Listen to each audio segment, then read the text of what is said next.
Nhenha. Nhenha yi vonaka enyimpini. A wu tshami ematini, kambe u ngwenya. Wa vona, kambe u blind.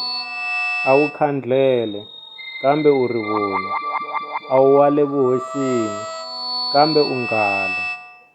Vakhale va ri, loko u ya ka nghala, yana na xisati. Kambe mina ndzi yile ximandlamandla.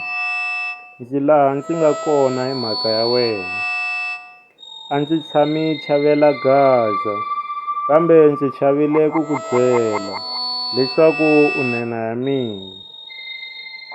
Ndza swi tiva leswaku a wu swi tivi leswaku u nhenha ya mina. Kusukela namuntlha, tshama u swi tiva leswaku u nhenha ya mina. Ndzi tshemba leswaku marito ya mina ma ta fika tindleveni ta wena.